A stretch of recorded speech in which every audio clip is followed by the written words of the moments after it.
لا حول ولا قوة إلا بالله العلي العظيم. أعوذ بالله من الشيطان اللعين الرجيم. بسم الله الرحمن الرحيم. الحمد لله الذي خلقنا في أمته الذي فاز رتبته إلى كعب قوسين وأكرمنا بولاية وصيه الذي ردت له الشمس ومرتين وشرفنا بحب الزهراء أم السبتين التي فضلت على نساء العالمين وجعلنا من الباكين على مصاب الحسن والحسين وتسعة من ذرية الحسين الذين من بكى على مصابهم رجها حسناته أعمال الثقلين وهم أئمة المشرقين وهداة المغربين صلوات الله عليهم ما دام طلوع النيرين. الصلاة والسلام على النبي الأمي مكي المدني القرشي الهاشمي الأبطحي النبي المسدد بشير المؤيد نذير الممجد المصطفى الأمجد المحمود الأحمدي بالقاسم محمد.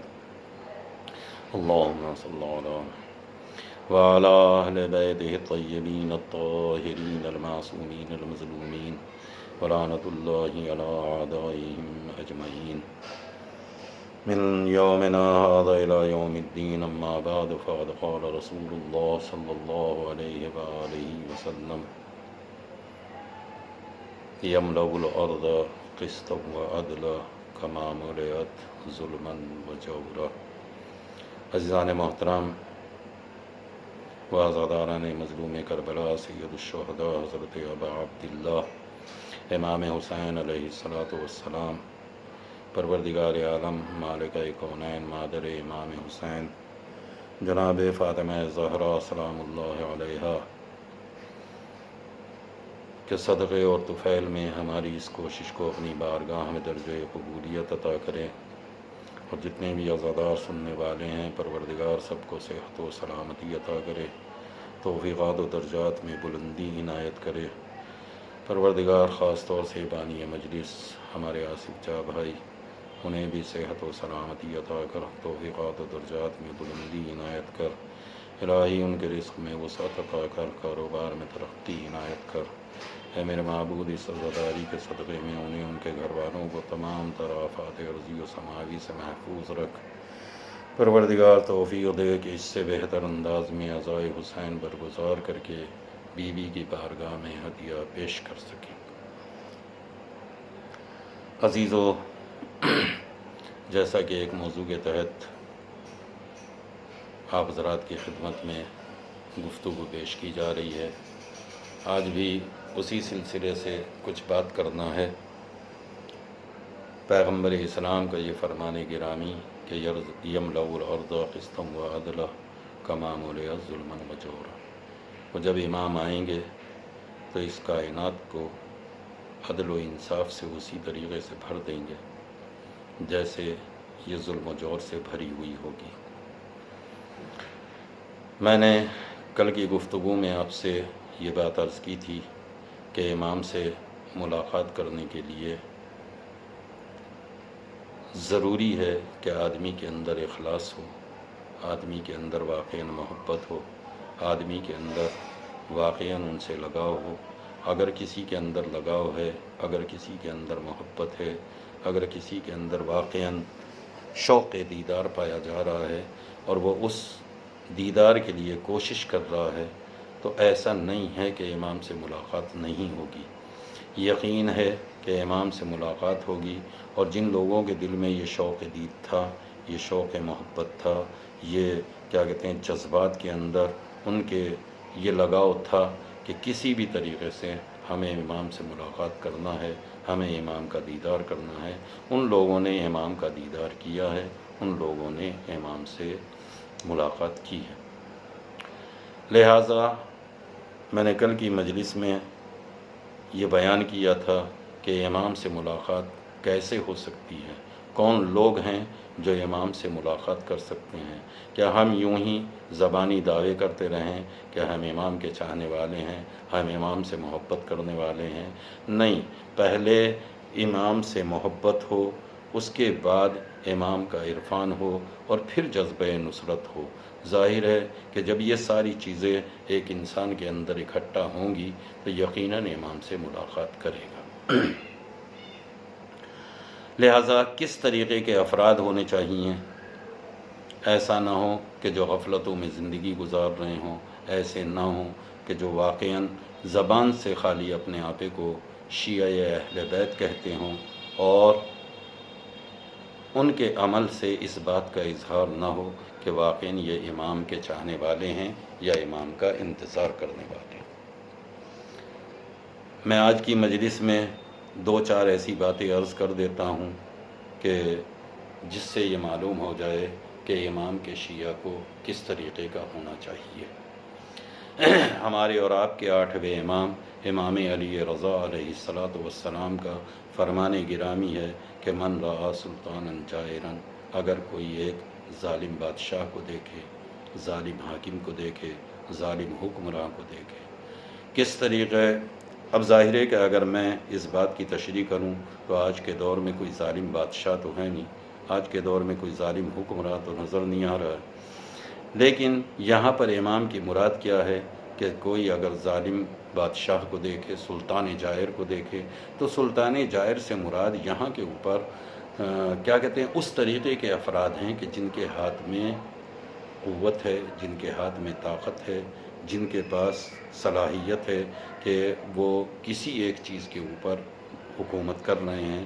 مثلا بطور مثال ہی کہہ رہا ہوں، مثلا ایک آدمی گھر کا ذمہ دار ہے، ایک آدمی گھر کا مکھیا ہے، ایک آدمی گھر کا حاکم ہے، اور اس گھر کے اندر اگر ظلم ہو رہا ہے تو ظاہر ہے کہ یہ ظالم سلطان جائر ہے۔ اسی طریقے سے اگر ایک آدمی کے پاس عہدہ ہے، ایک آدمی کے پاس کوئی منصب ہے اور وہ اپنے ماتحت لوگوں کے اوپر ظلم کیے جا رہا ہے تو یہ سلطان جائر ہے۔ اسی طریقے سے اگر کوئی علاقے کا ذمہ دار ہے، اگر کوئی شہر کا ذمہ دار ہے، اگر کوئی محلے کا ذمہ دار ہے، اگر کوئی کسی گاؤں کا ذمہ دار ہے اور اس کی ذمہ داری میں جتنا علاقہ آتا ہے وہ اپنے ماتحت لوگوں کے اوپر اگر ظلم کر رہا ہے تو یہ کون ہے؟ یہ سلطان جائر۔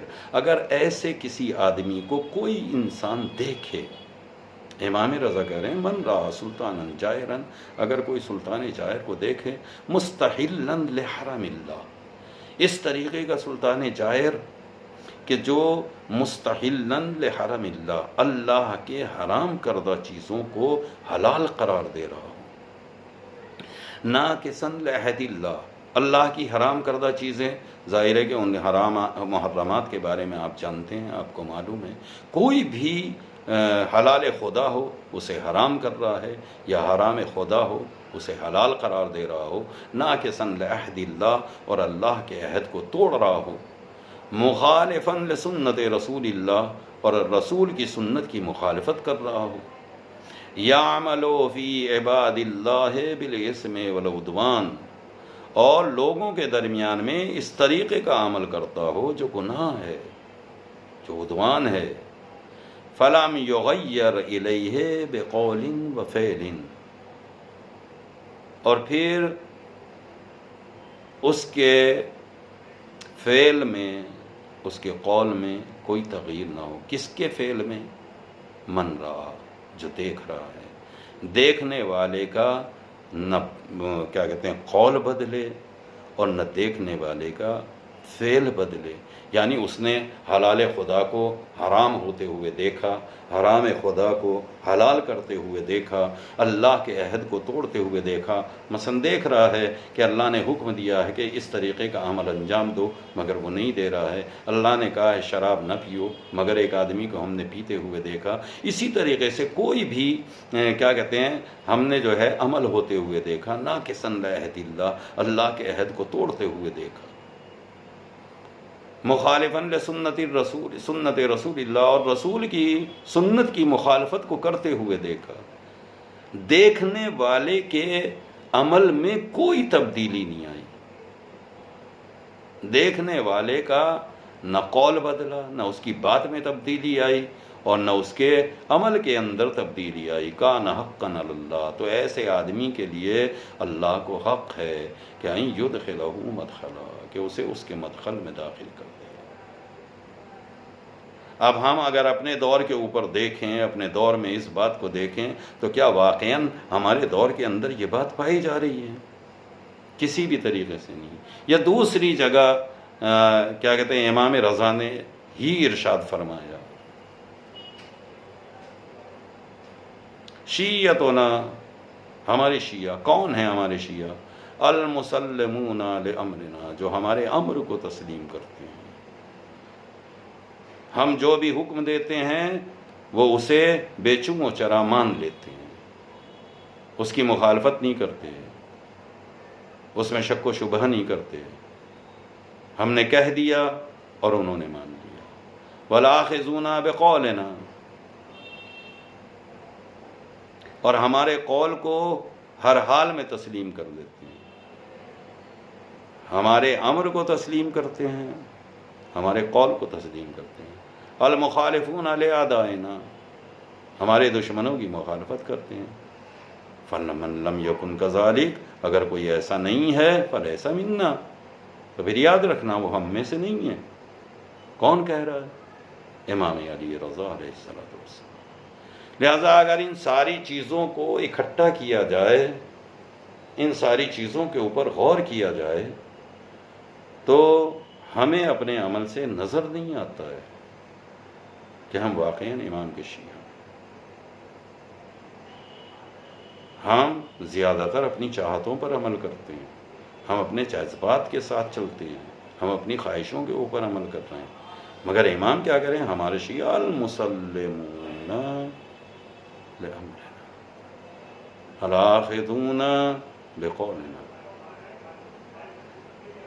مگر ہم کوئی بھی عمل کرتے ہوئے کس امام کے فرمان کو تلاش کرتے ہیں کہ آیا امام نے ایسا فرمایا یا نہیں فرمایا؟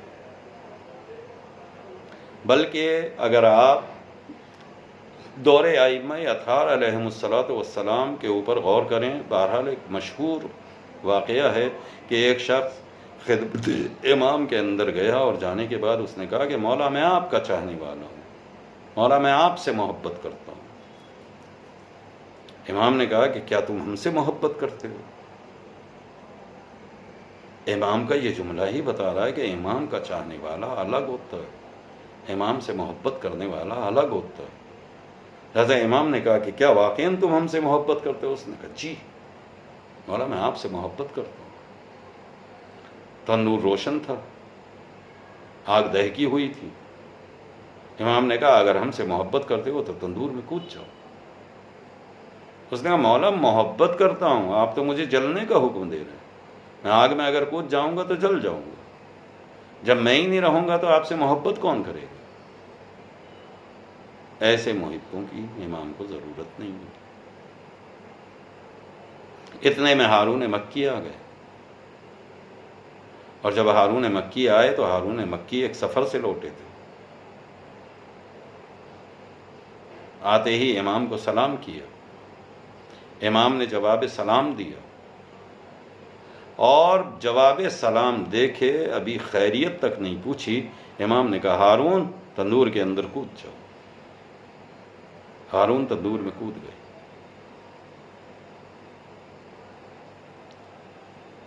امام نے اوپر سے تندور کو بند کرا دیا۔ اب اندر تندور ہے، تندور میں آگ دہکی ہوئی ہے، اوپر سے تندور بند کر دیا گیا ہے۔ اب یہ جو چاہت کا دعویٰ کرنے والا ہے، یہ جو محبت کا دعویٰ کرنے والا ہے، یہ حیران ہے، پریشان ہے، یہ کیا ہو گیا؟ یہ شخص تندور کے اندر کود گیا، اس نے پوچھا بھی نہیں ہے کہ کیوں اس تندور کے اندر کود جاؤں، میرے کودنے کا سبب کیا ہے؟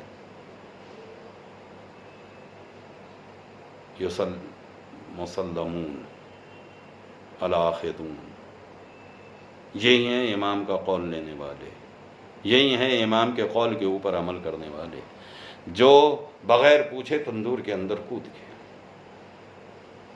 آخرکار یہ چاہنے والا بہت دیر تک انتظار کرتا رہا کہ اب امام کہیں گے کہ تندور ہٹا دو، اب امام کہیں گے کہ تندور کا ڈھکنا ہٹا دیا جائے، ہارون مکی سے کہیں گے کہ نکل آؤ، مگر جب بہت دیر گزر گئی تو اس سے برداشت نہیں ہوا، اس نے کہا اب تو وہ جل کے بھی راکھ ہو گیا ہوگا، اب تو وہ خاک بن چکا ہوگا، اب تو آگ نے اسے جلا دیا ہوگا، لہٰذا کہنے پر مجبور ہو گیا کہ حضور اسے تو دیکھ لیجئے، وہ تندور کے اندر کود گیا ہے۔ امام نے تندور کا ڈھکنا ہٹوایا اور ایک مرتبہ کیا دیکھا کہ ہارون مکی بیٹھے ہوئے تسبیح پروردگار کر رہے ہیں۔ یہ دیکھ کر حیران رہ گیا، پریشان رہ گیا، مگر ایک بات ہماری سمجھ میں آ گئی کہ الآخذون بقولنا یہ ہے۔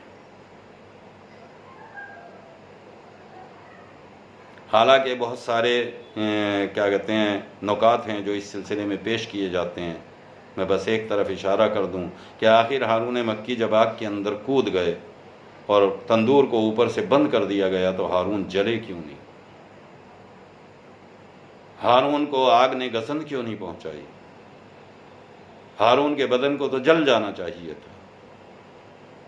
لیکن علماء نے جواب دیا ہے کہ ہارون جب امام کی خدمت میں آئے تھے تو آتے ہی سب سے پہلے امام کو سلام کیا تھا، اور امام نے جواب سلام دیا، وعلیکم السلام یا ہارون مکی، اے ہارون مکی تمہارے اوپر بھی سلامتی ہو۔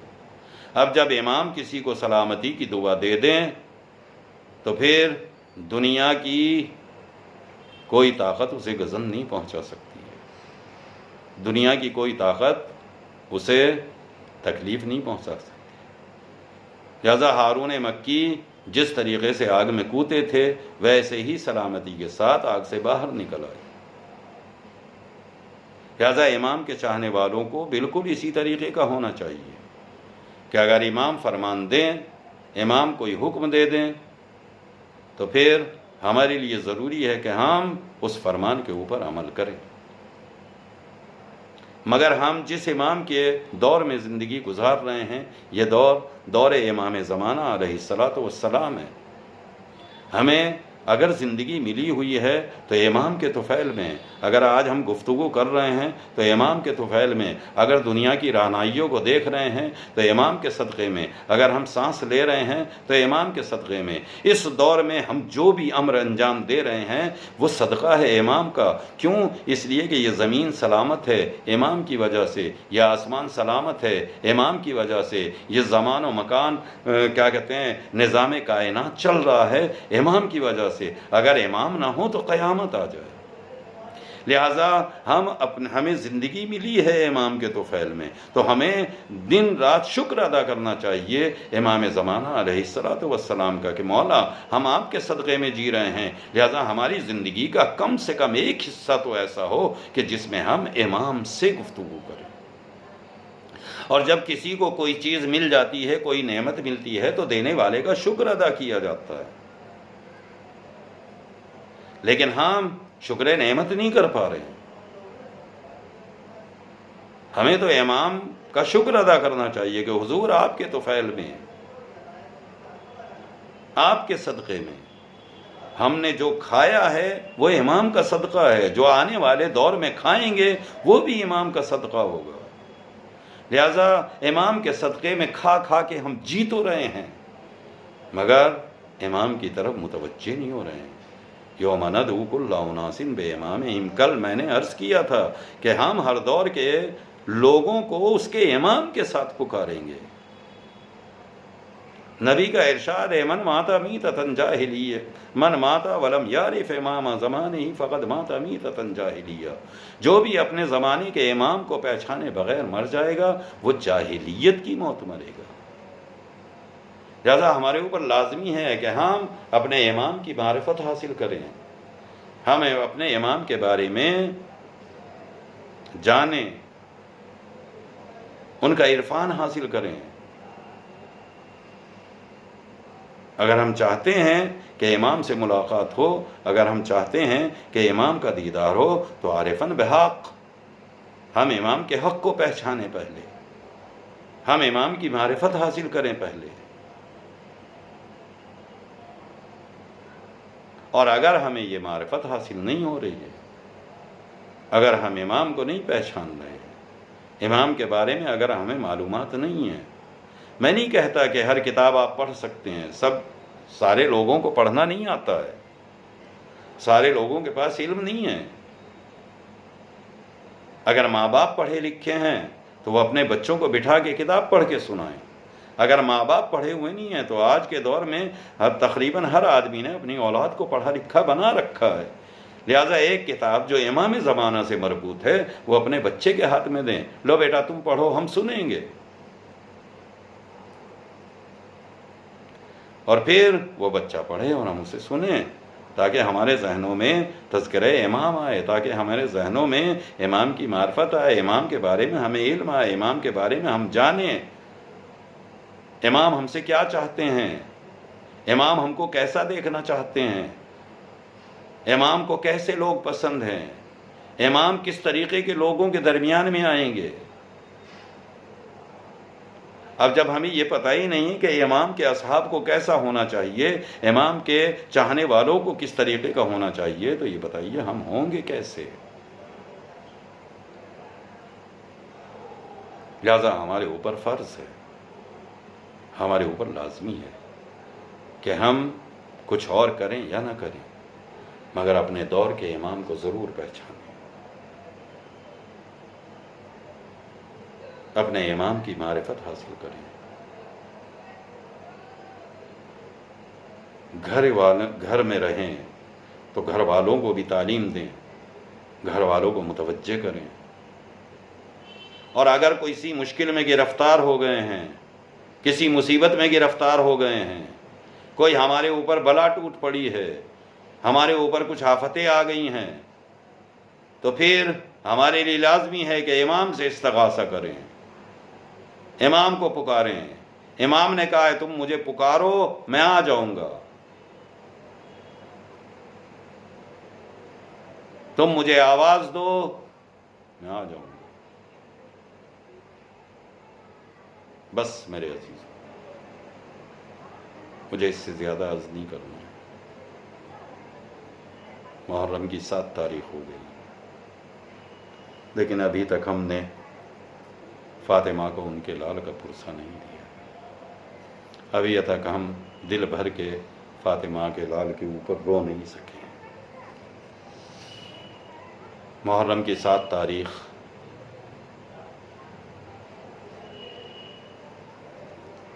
ایک 13 سال کے حسین کے بھتیجے کا تذکرہ ہوتا ہے۔ کون؟ قاسم امام حسن کا بیٹا ہے۔ امام حسن جوانی کے عالم میں ہی دنیا سے گزر گئے، آپ کو زہر دغا دے کر شہید کر دیا گیا۔ جب آپ کو زہر دیا گیا تو آپ کے جگر کے ٹکڑے ہو گئے۔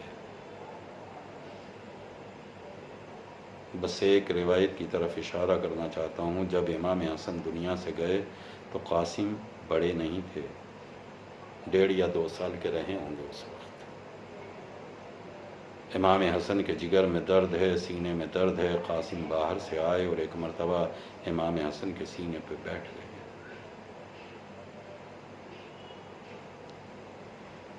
جناب فرما نے کہا میرے لال بابا کے پاس سے ہٹ جاؤ، اس لیے کہ بابا کے سینے میں درد ہو رہا ہے۔ تو امام حسن نے کہا تھا فروا ایسا نہ کہو، مجھے اپنے قاسم سے بہت محبت ہے، اس کے میرے سینے سے لگ جانے سے مجھے راحت کا احساس ہو رہا ہے۔ کون؟ امام حسن۔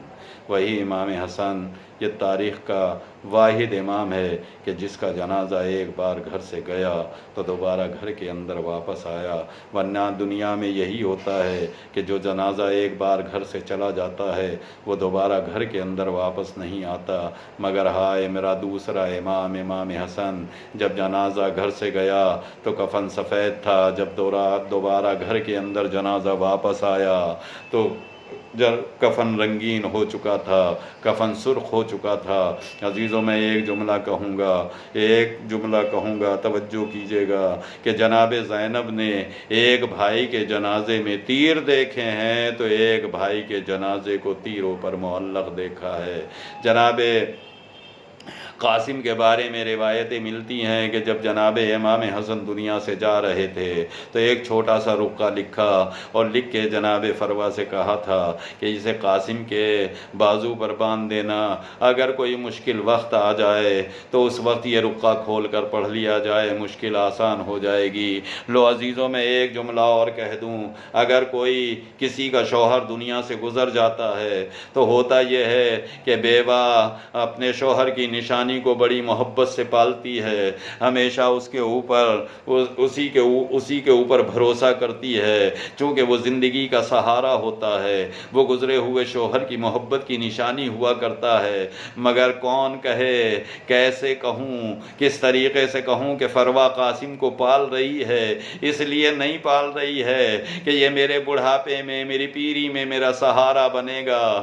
فروا کس لیے پال رہی ہے تو کربلا کے میدان میں آنے کے بعد پتہ چلا کہ جب شب عاشور ہر بی بی اپنے اپنے خیمے میں اپنے بچوں کو لیے ہوئے وصیتیں کر رہی تھی، کوئی بی بی کہہ رہی تھی اے میرے اون محمد کل ماموں کے اوپر جان قربان کر دینا، لیلا اپنے علی اکبر کو سمجھا رہی ہوں گی، مگر فروا ایک خیمے میں قاسم کو تیار کر رہی ہوں گی، اے میرے لال قاسم کل کا چچا کے اوپر مصیبت کا وقت ہے، تم اپنے امو پر اپنی جان قربان کر دینا۔ اے فروا، اے قاسم، میرے پاس کوئی اور سہارا نہیں ہے، میں بس ایک تم ہی ہو جسے میں اپنے طرف سے حسین پر قربان کر سکتی ہوں۔ لیجیے صبح عاشور نمودار ہونے لگی، بس ایک وہ وقت بھی آیا کہ جب فروا نے قاسم کو خیمے میں دیکھا، آواز دی میرے لال قاسم، ارے کیا ابھی تک تم اپنے چچا پر قربان ہونے کے لیے میدان نہیں گئے ہو؟ جناب قاسم نے بس ایک جملہ کہا، اے اماں میں کئی بار گیا مگر مجھے میرے چچا اجازت نہیں دیتے ہیں، آپ چچا سے اجازت دلوا دیجئے۔ لیجئے ایک مرتبہ فروا کو یاد آیا، اے میرے لال قاسم، جب تمہارے بابا دنیا سے گئے تھے تو تمہارے بازو پر انہوں نے ایک تعویذ باندھا تھا اور کہا تھا کہ مصیبت کے وقت اسے کھول کے دیکھ لینا۔ ارے اب اس سے زیادہ مصیبت کا کیا وقت ہوگا؟ ارے فاطمہ کا لال نرغے آدھا میں گھرا ہوا ہے، اب اس سے بڑی مصیبت اور کیا ہو سکتی ہے؟ لیجیے تعویذ کھولا گیا، اب جو رقعے کو کھولا تو دیکھنے کے بعد اس میں لکھا ہوا تھا، اے میرے لال قاسم کربلا کے میدان میں جب تمہارا چچا نرغے آدھا میں گھر جائے میری طرف سے اپنی جان قربان کر دینا۔ قاسم رقعہ لیے ہوئے خدمت امام حسین میں آنے کے بعد ایک مرتبہ کہا، اے چچا یہ بابا کی تحریر ہے، ایک بار ملاحظہ کر لیجئے۔ امام حسین نے امام حسن کی تحریر کو دیکھا، ماتھے سے لگایا اور ایک مرتبہ رخ کر کے آواز دی، اے بھیا تمہیں اتنا خیال ہے کہ کربلا کے میدان میں حسین جب نرغے آدھا میں گھر جائے تو تم نے اپنی طرف سے ہدیہ دے دیا ہے۔ عزیزو بس جناب امام حسین نے جناب قاسم کو اجازت دی، گھوڑے پر سوار کرنے لگے، جتنی کئی زرہیں تبدیل کی جو جسم میں جناب قاسم پر برابر نہ آ رہی تھی۔ ایک مرتبہ قاسم نے کہا، چچا اب کوئی زرہ کام آنے والی نہیں ہے، بس آپ مجھے رخصت دے دیجئے۔ لیجئے ایک مرتبہ حسن کا لال میدان کربلا میں آیا۔ عزیزو ادھر میدان میں آنے کے بعد ایک مرتبہ ازرق نے دیکھا کہ امام ایک بچہ ہے جو میدان کربلا میں آیا ہے۔ عزیزو ہونا تو یہ چاہیے تھا کہ ازرق مقابلہ کرے، مگر ازرق نے مقابلہ نہ کیا، بلکہ پہلے اپنے ایک بیٹے کو بھیجا، قاسم نے فنار کر دیا۔ دوسرا بیٹا بھیجا، اسے بھی قاسم نے فنار کر دیا۔ ایک ہی حملے میں ازرق کے بیٹوں کو فنار کرتے رہے۔ اب ازرق سے برداشت نہ ہوا، ایک مرتبہ تلوار اٹھائی، کہا میں اس کا مقابلہ کروں گا۔ ادھر امام حسین نے دیکھا کہ ازرق شامی خود قاسم کے مقابلے پر آ رہا ہے، آواز دی پروردگار میرے بھائی کی نشانی ہے۔ عزیزو ایک مرتبہ قاسم نے حملہ کیا، ازرق شامی بھی فنار ہو گیا کہ اتنے میں ایک آواز گونجی، اگر کوئی ایک ایک مقابلہ کرے گا تو یہ کسی کو نہ چھوڑے گا، ارے چاروں طرف سے حملہ کیا جائے۔ لیجے حسن کا لال نرغے آدھا میں آ گیا، چاروں طرف سے حملے ہو رہے ہیں۔ ایک مرتبہ قاسم زین سے زمین کی طرف چلے، آواز دیے میرے چچا میری مدد کے لیے آ جائیے۔ عزیزو ادھر حسین بجلی کی رفتار کے ساتھ چلے، مگر جب تک حسین میدان کربلا میں آتے، ارے مشرق کے دو گھوڑے مغرب کی طرف، مغرب کے گھوڑے مشرق کی طرف دوڑنے لگے۔ قاسم پامال ہو گیا، حسین میدان کربلا میں آئے، اے میرے لال چچا کو آنے میں دیر ہو گئی، اے میرے لال مجھے معاف کر دینا۔ عزیزو بس ایک جملہ اور مصائب تمام، بس آخری جملہ، حسین میدان کربلا میں بیٹھ گئے، ابا کا دامن بچھایا، ارے قاسم کے ٹکڑوں کو چننا شروع کیا۔ میں کہوں گا اے مولا یہ بس آپ کا کلیجہ ہے، کوئی پروردگار عالم کسی کو وہ منظر نہ دکھائے جو حسین نے اپنی نگاہوں سے دیکھا۔ میں بس ایک جملہ کہنا چاہتا ہوں، میں نہیں جانتا جب قاسم کو دیکھا ہوگا تو فروا کے دل پر کیا گزری ہوگی، شاید رک کر کے آواز دی ہو، اے پروردگار تیرا لاکھ لاکھ شکر ہے کہ تو نے فروا کا ہدیہ قبول فرما۔ سيعلم الذين ظلموا أي منقلب ينقلبون ولعنة الله على أعدائهم أجمعين إنا لله وإنا إليه راجعون۔ الہی بحق زہرا وانیہا ومالہا وبنیہا، پروردگار ہماری سزاداری کو قبول فرما لے۔ الہی جتنے بھی سننے والے ہیں ان سب کو صحت و سلامتی عطا کر دے۔ پروردگار بانی اعضا ہمارے آصف جا بھائی، پروردگار انہیں صحت و سلامتی عطا کر، توفیقات و درجات میں بلندی عنایت کر۔ الہی عزاداری کے صدقے میں دلی مراد کو پورا فرما۔ پروردگار بحق محمد و آل محمد انہیں ان کے گھر والوں کو تمام طرافات ارضی و سماوی سے محفوظ رکھ۔ الہی بحق محمد و آل محمد اس سے بہتر ہدیے کی توفیق عطا کر۔ امام کے ظہور میں تعجیل فرما، ہمیں ان کے ناصرین میں شمار فرما۔ ماتم حسین۔